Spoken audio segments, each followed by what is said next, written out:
I liked the man, so I gave him a name. That's what I do. If I like you, I will give you a name. Sometimes, if you're really, really lucky, I'll give you a bunch of names. And none of them are bad. Ish. Well, I gave him a name. Called him Little D. Little D.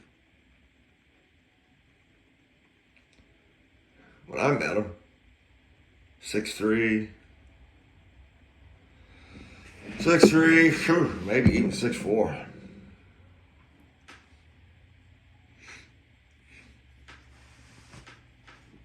Ex-Air Force. He was a boxer. I guess he was with a reach like that.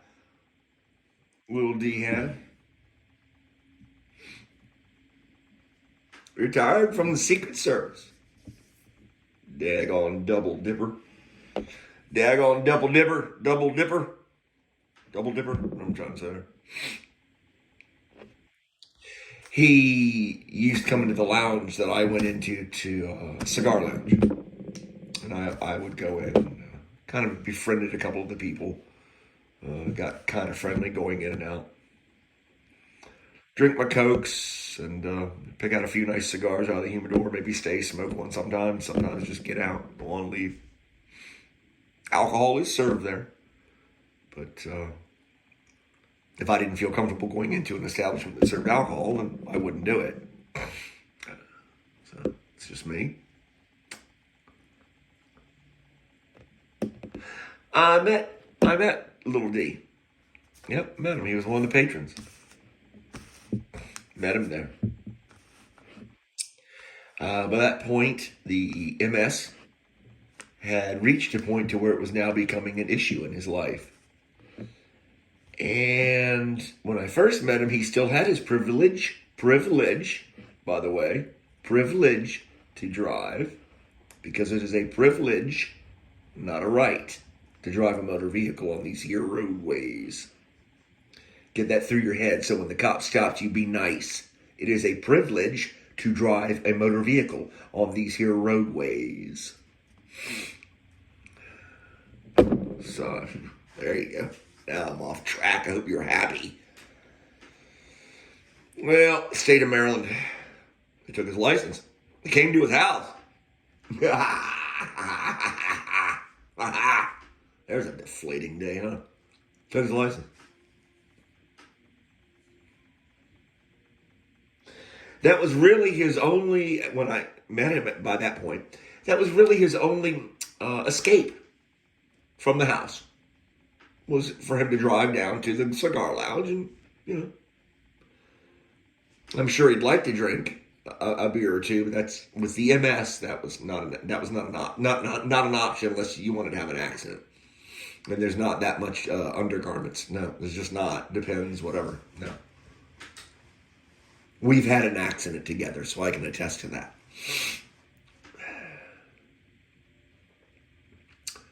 So he'd go down, there's only escape really from the house, drink Cokes, and, he liked his cigars. The man liked his cigars. Well, I found myself his Uber. Voluntarily, quite voluntarily. He doesn't live far from me. As the crow flies, he's not far from me. I became his body, his arms and his legs. He could still locomote. He could still, walk himself into the lounge and out, but it was becoming apparent that he was starting to struggle with that locomotion, simple locomotion. And so every night I'd pick him up, drive over his house, or, 3-4 times a week.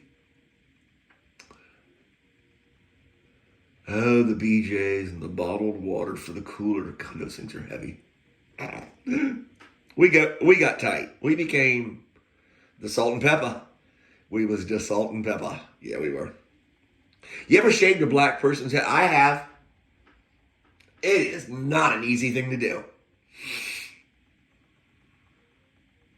Haha, new experiences. First time on my front porch. I would call that male bonding. we got tight. Little D and I got tight.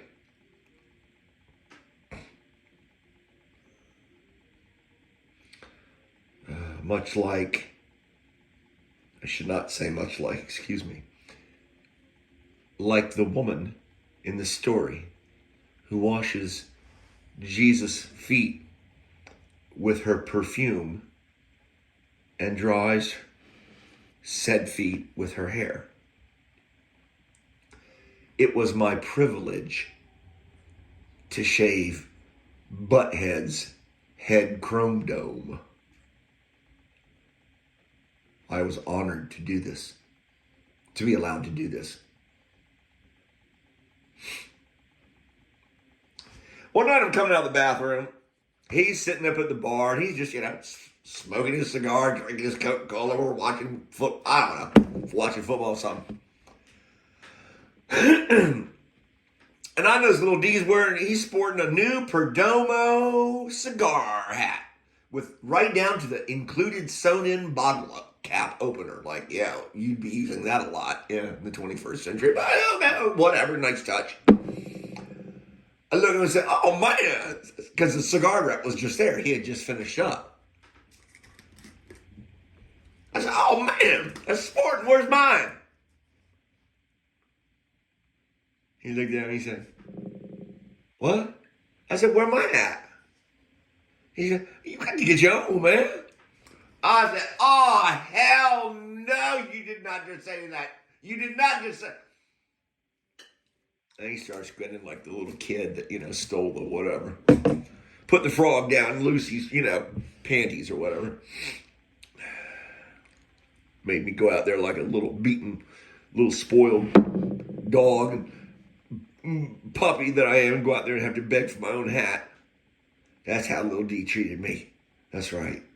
That's how I got paid back. I guess you got to get your own hat. I was like, all right, I'll see how it's going to be. Unrequited love. Is that unrequited? Am I saying that right? One-way street mofo. All right. Yeah, we grew rather close, you might say.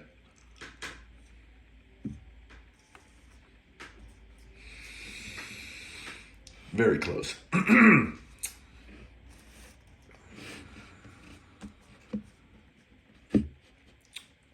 One night we're driving home. Man,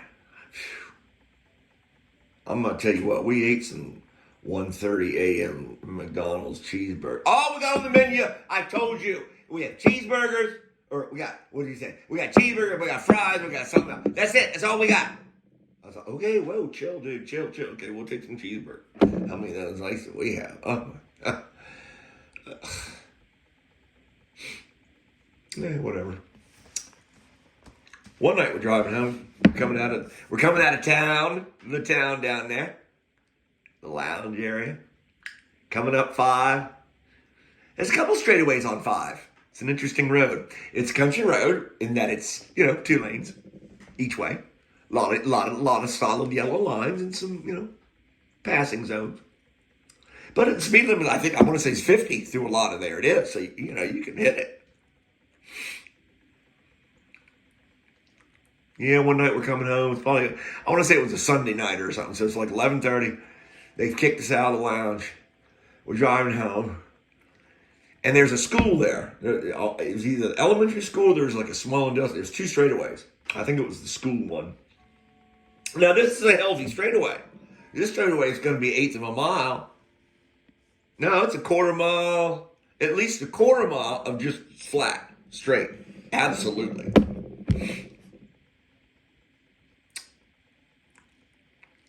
I'm doing whatever, 50. Oncoming traffic. Clear night. Clear. I see the headlights. And as we grow closer, we're probably both doing about, 50-ish. I'd say probably 30 yards. Maybe, 30 yards. Boom. All of a sudden, I see 4 headlights. Yes, someone's attempting a pass. Why they elected it there, I don't think Little D and I ever, well, that's coming. There's no way they couldn't see me. There's no way they couldn't see me coming. Even if they're tailgating, even if they're up in this guy's trunk, then they can see through his windscreens. You cannot not see my oncoming headlights.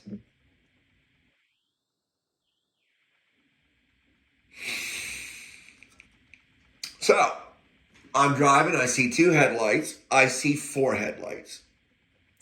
The distance is closing fast, needless to say. You figure at, 50 miles an hour, we're both coming at each other. I think I might even say as much as 50 yards, half a football field.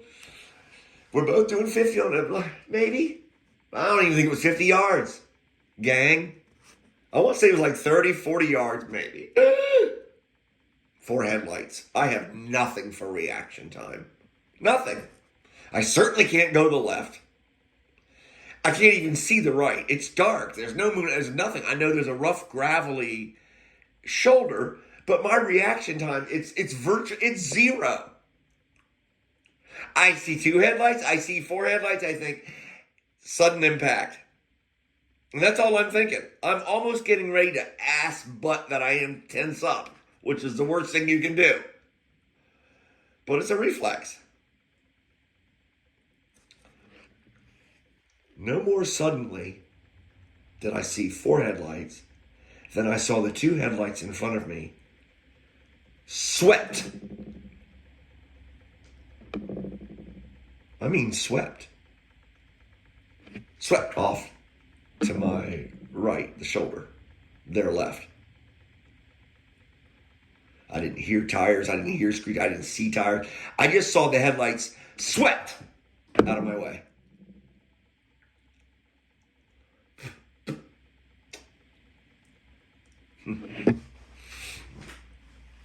I never even looked back.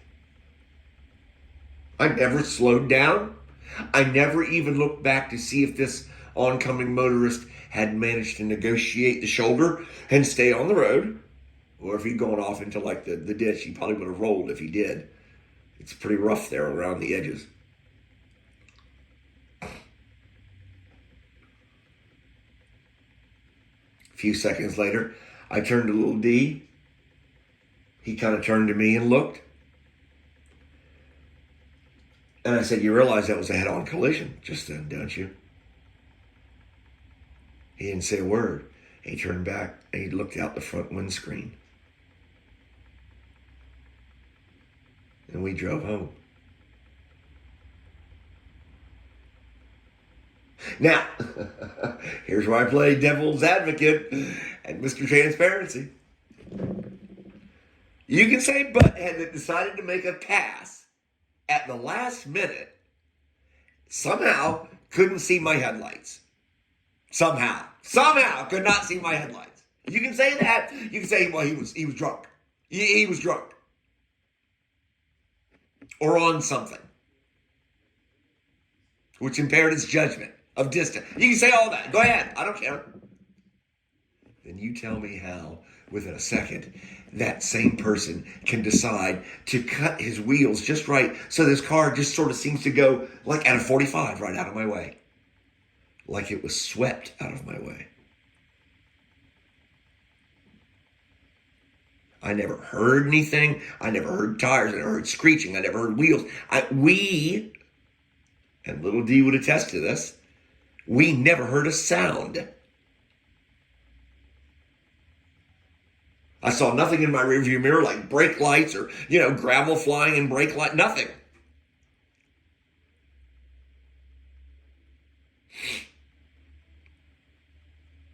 People talk about, I've got angels looking out for me.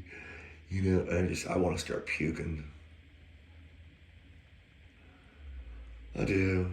Don't get me started on Catholicism. Oh God, it's just like it's like Alanis Morissette and her Jagged Little Pill. Great musician.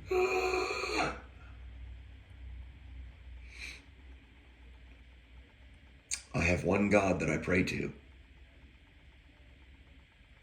through my intercessor. intercessor, my advocate, excuse me. Sometimes I'll go to my advocate. Sometimes.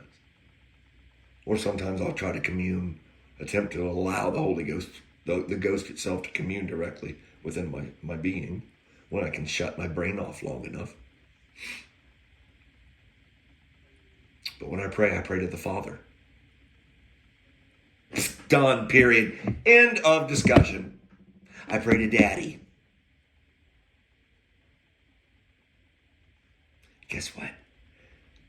Daddy's pretty good at delegating. Do not be confused. Know your God as much as he wants to know you. Know your God intimately. He will afford you this. He will let you into his chambers just as he wishes to be in yours. And you will see the true beauty. Even as a man, I speak gender collectively, excuse me. You will see the beauty as a man can see it, because we can only see what we can see. Can you imagine on that day what we will be able to see? We will be able to gaze upon, and it won't destroy us to look at it. I long for that day, brothers and sisters. I hope this story helps somebody in some way. I love you all, no matter what.